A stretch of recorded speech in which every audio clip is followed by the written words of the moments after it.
Un saludo a todas mis compañeras y compañeros diputados. Con su venia, presidente. Una vez más, por medio de esta tribuna, pido de la manera más atenta y creo que ya enérgica a la Secretaría de Hacienda del Estado de Chiapas pague adeudos que se deben.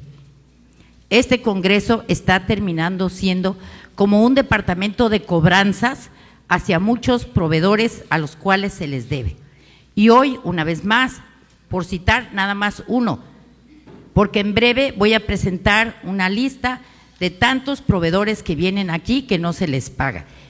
Hoy hablamos de nueva cuenta de la constructora Diamante, a la cual se le debe, ¿sí?, por un recinto ferial que se hizo en Tapachula, la cantidad de 2,449,000 pesos.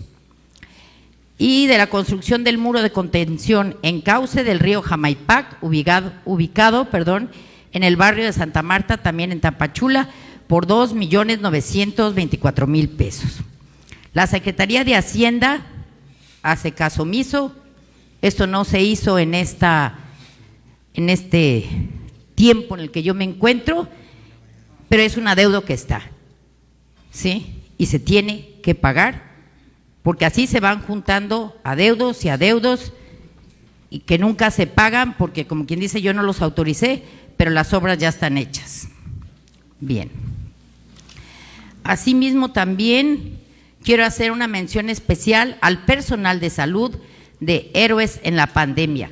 El personal de salud contratado por INSABI quiere agradecer por mi conducto al personal militar encargado de gestionar los recursos para la atención de la denominada pandemia COVID-19, ya que desde el 16 de abril del 2020 al 15 de junio del 2021 siempre existió un trato armonioso y de respeto, siempre conforme a la ley y previendo en tiempo y forma el equipo de protección personal, tan pronto como éste arribó a las instalaciones, así como igualdad de oportunidades entre hombres y mujeres que fueron contratados sin ningún tipo de discriminación y otorgando capacitación adecuada al personal de salud. Destacada labor del teniente coronel Alfredo Edgardo Ochoa Flores, asesor técnico y médico especialista de nuestro ejército mexicano, así como el teniente coronel Adolfo Robles Murillo y el teniente coronel Eduardo Cobos Castillejos, responsables de la gestión de la clínica en diferentes periodos, de quienes siempre se recibió el personal un trato cordial y respetuoso. Se hicieron varios contratos del INSABI, el ejército actuó de manera correcta e incorrupta. El INSABI suspende estos contratos, sobre todo aquí en Chiapas, esta es la información que nos están dando.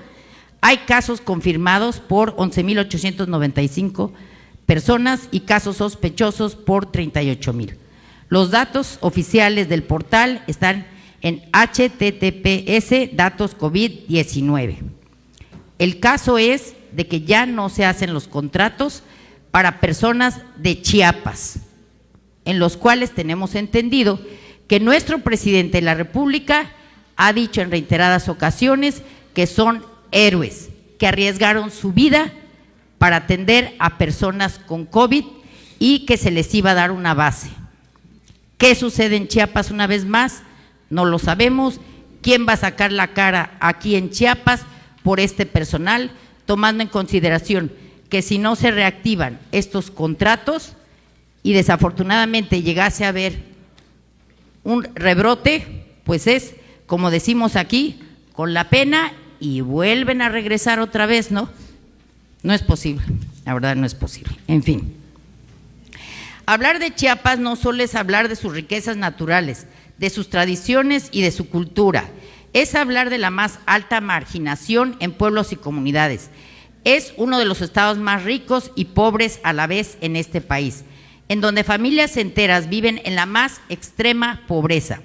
Es mirar la cruda realidad de un sistema político que por décadas ha golpeado la fragilidad de la economía de los que menos tienen, reduciendo su pequeño patrimonio a la nada, exactamente, a la nada. Hablar de Chiapas es ver una rebelión que se gestó en consecuencia de estos males que por décadas han golpeado a los pobres.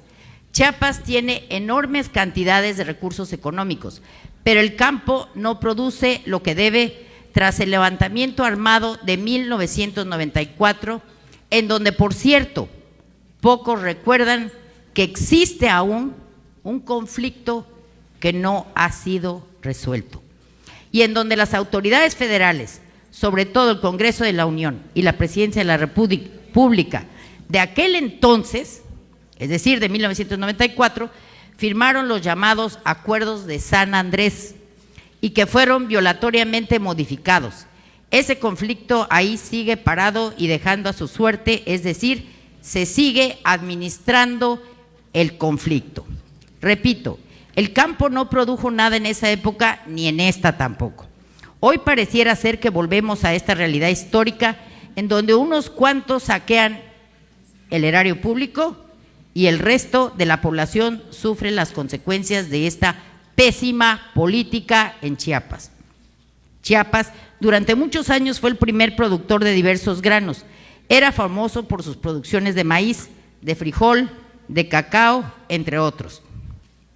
Sin embargo, hoy los campos están dejados a su suerte, olvidados, sin una política real de reactivación económica que nos puede revertir el proceso de ser dependientes de otros lados, para poder proveer al pueblo de los granos básicos. Y por eso pido a la Federación y al Estado que escuchen el llamado de los agricultores. No podemos seguir siendo rehenes de los precios internacionales del maíz, el frijol, el arroz, siendo que Chiapas es una tierra que tiene el potencial para poder desarrollarla. Por cierto, ¿qué fue del Soconusco? ¿Qué fue de los ganaderos que habían aquí en Chiapas? Solo vemos ahora, actualmente, ahorita, aquí en Chiapas, la excesiva venta de bebidas embriagantes, el futuro de Chiapas, como sucede en San Cristóbal de las Casas, lleno de bares en su centro histórico, y se ve una imagen turística sexual. ¿Y dónde están las autoridades? ¿Quién frena esto? ¿Quién interviene en esto? Nadie, absolutamente nadie. Todo tiene un precio, todo tiene un tráfico de influencias y no pasa absolutamente nada acá en nuestro estado de Chiapas. Las cosechas además se ven dañadas por temporales de lluvia o en su caso por heladas a falta de fertilizantes también.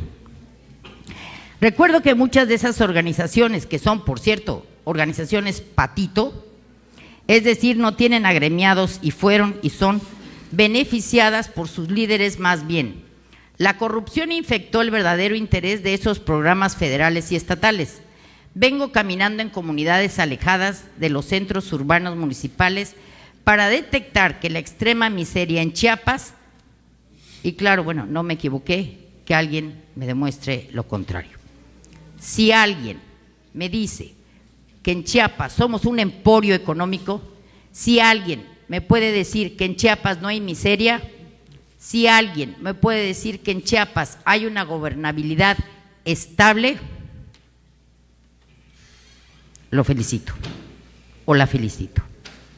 Pero creo que es un sentir del Congreso, es un sentir de la ciudadanía en la cual podemos ver que no estamos del todo bien aquí en Chiapas.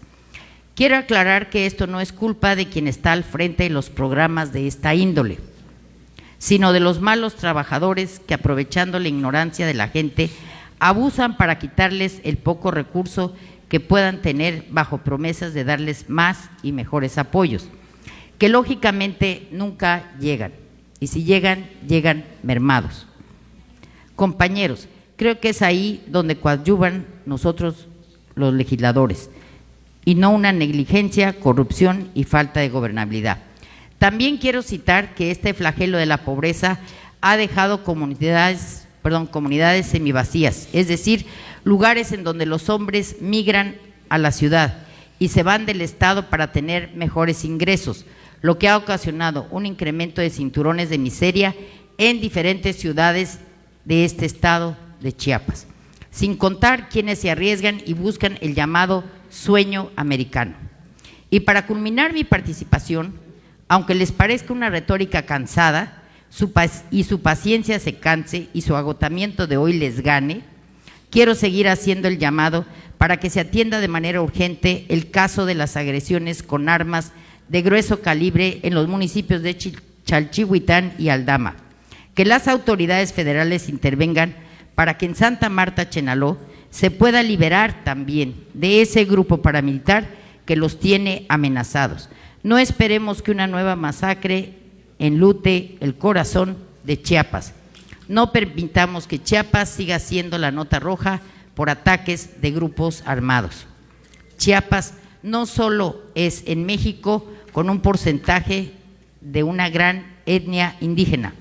Chiapas es una potencia explotada para beneficio de pocos y maldición de muchos. Y por último, qué bien que se bajó el punto número 2 con respecto a bomberos y protección civil. Eso lo vamos a deliberar los 40 diputados y en su momento vamos a emitir nuestro voto como corresponda, conforme a derecho y conforme a nuestro sentido.